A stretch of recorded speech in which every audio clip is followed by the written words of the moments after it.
Hello and welcome to another episode of A Drink with Eddie Irvine. Eddie, I'm on a 10 a.m. in the morning Neuschwansteiner beer.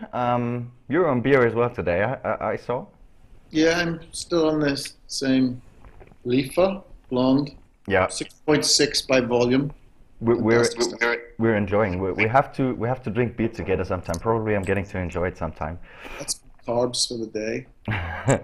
Eddie, Grand Prix of Austria saw another collision between Nico Rosberg and Lewis Hamilton, and you told me before we started recording this that you didn't watch the Grand Prix, which you usually don't, but you saw the collision on YouTube. So, what's your point of view, and who was to blame? Was any one of them to blame? Well, lucky I went on YouTube last night after it happened because it sounded like, it was a really bad accident. But when I watched it, it wasn't really a big deal, was it? Nico obviously didn't get a good run out of that corner. Lewis got pretty much alongside him, probably slightly ahead, but on the outside. Nico braked as late as he needed to brake to keep Lewis on the outside. Didn't get stopped as much as he'd like to have got stopped, and didn't turn into the corner where he really should have turned into the corner. But if he braked too late, and he's struggling to get stopped, you don't turn into the corner until you get down to the speed that you need to get down to turn. Lewis was on the outside, so for me it was a racing accident. Not sure, by the way, if you're aware, but Nico had lost his brake-by-wire in the penultimate lap. Yeah, something obviously happened, but it doesn't matter really in a way. He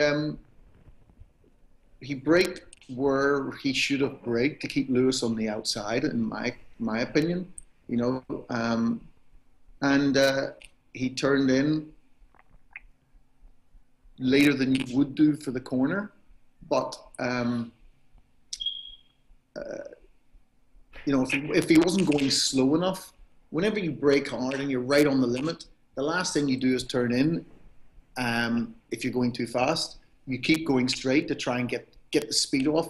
And then he turned in when he had to, which was basically when he was running out of road, and Lewis was coming across on him. So I don't really think it was a big deal. I don't know if anything got done to him, but Yeah, he got a 10-second penalty for causing a collision. And the reprimand, by the way, for driving back into the pits with a broken front wing, which is a bit ridiculous, probably. and it's just like, oh, they're so these stewards are so bored. Yeah. They need to just do something. They're like people that work for the council. They're always coming up with rules because they have nothing to do all day, so they find these new rules to give themselves jobs. It's kind of like, it was probably the only part of the race that was worth watching. And they do the guy that caused it so that it doesn't happen again, so there'd be no reason to watch it all. Yeah. It just doesn't make any sense. Yeah. Like that was, it was just one of them things. It's a guy that was leading the race that another guy was trying to overtake him, and hey, guess what? They touched. It was no big deal. Yeah. There have been similar situations between them in first corners mostly. We've had Barcelona this year, and you probably remember Austin and Suzuka last year. Well, all those occasions, Lewis was on top in the end, and he was basically the one playing hardball, and Nico got a lot of criticism for not playing hardball against Lewis. Do you think that Nico made a conscious decision this time? Slightly different because Lewis was on the outside and was ahead.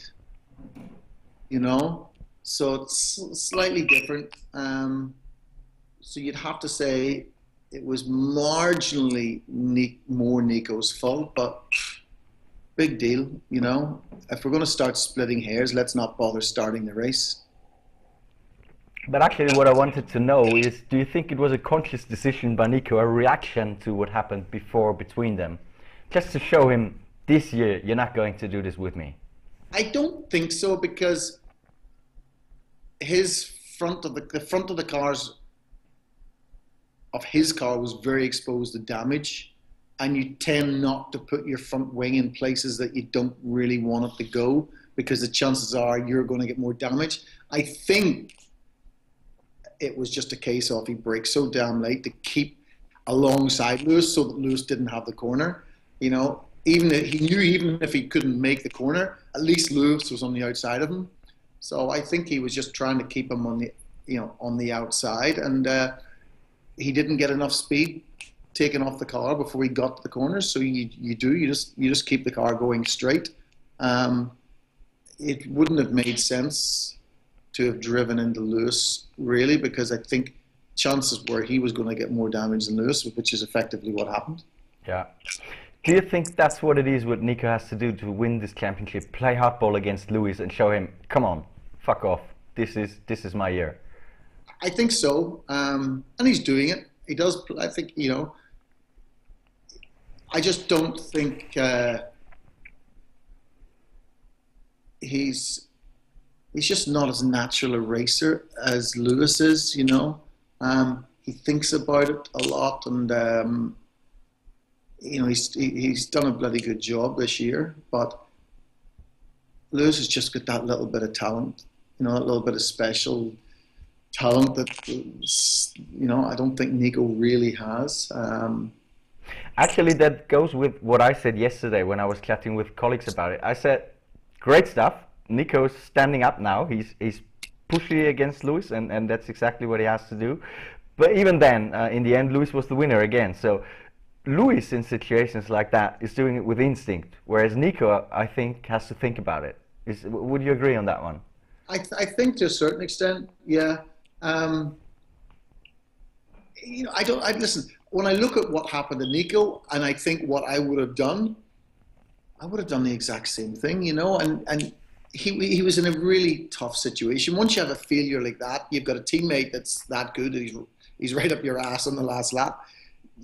What can you do apart from actually just smash him off the track, which he didn't do, So the chances were he was going to get overtaken. Anyway, he defended his position as best he could. He was just unlucky that his front wing got damaged. So I can't say he did it. I don't think he did anything wrong, and I wouldn't have done it. I don't think I would have done anything different myself. Yeah. Maybe. No, I don't think I would have done anything different myself. Yeah. We've got two top drivers fighting in the dominant car for the World Championship. Obviously, there are Senna Prost comparisons coming up. Do you see some of those, or don't you agree? No, because I don't think Nico and Lewis are Senna and Prost. I think them two guys were they were, probably the best driver we've ever had in Formula One. Plus, probably the third best driver we've ever had in Formula One. You can put Schumacher best, Senna second, or whatever. But if my top three would be Senna, Schumacher, and Prost, and mix them up whatever way you want. And them two guys were just in another level in comparison to everybody else, and even compared to everybody else in another generation. In all the generations. But so I don't really see it like that. But then nostalgia plays a part in that as well. Obviously, I was a kid whenever Senna and Prost were fighting, and you look up to these big heroes. Now I look at Lewis and Rosberg, and I see them as just two little kids out playing in racing cars. Yeah. So there's a different from my perspective, but I don't see it anywhere near the same thing. That was one of the greatest seasons. For Ron Dennis to get them two guys together in the same team was just amazing. And as soon as one race was over, you were sitting waiting, counting the hours to the next Grand Prix, because it was just so intense. And I don't know if it's nostalgia or it's just, or it genuinely is like a Senna Prost situation. I don't know, but I don't feel that. Final one, Eddie. Obviously, Niki Lauda will be involved in sorting this out between the two guys. They will probably have some meetings, talk about it. You've worked with Nikki. Can you imagine how he will talk to those guys? What will he do? Well, the thing I've always found about Nikki, he makes everything very simple. And to be honest, most of the time he makes it too simple and it doesn't make any sense. That's what I've always found. I remember when he had come up with conclusions whenever I was a Jaguar, me and the engineers would sit and look at each other and going, it ain't that simple, dude, Because Nicky's from so long ago, you know, he does, he does, he is very good at making decisions, but he simplifies everything way beyond where I think it genuinely is. And I don't know. The jury's out for me when it comes to Nicky's opinions. Yeah, I love the guy. You know, he's he's an amazing character, but yeah, I wouldn't be 100% convinced by his decision-making process. yeah. I understand that applies for technical issues, but do you think that when it's about driving and getting to teammates work somehow, they don't have to love each other, simplifying can probably be a good thing? But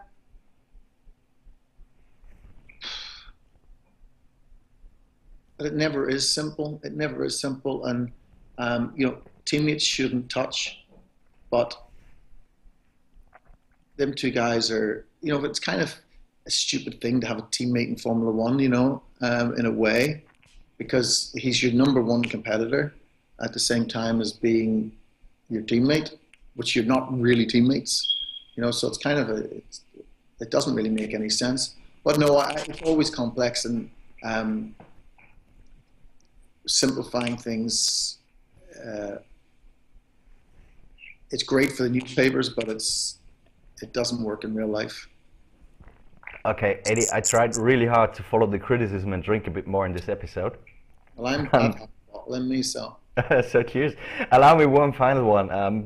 People will realize you're blonde. I remember you've been blonde in one of the Jaguar years. Is there any particular reason that you lost the bets, or do you just like it? No, I was with a friend in Portofino on my boat, and she came up with the idea of doing it. So here we are. Actually, I don't mind it. It's kind of funny. It does not help my image of being a serious businessman, but I haven't had any. I don't have any business meetings until. Actually, I don't think until September now, so it's all good. All right, Eddie, thanks a lot. Enjoy the rest of your drink and enjoy your time at the dentist. Speak soon. Bye bye. Ciao.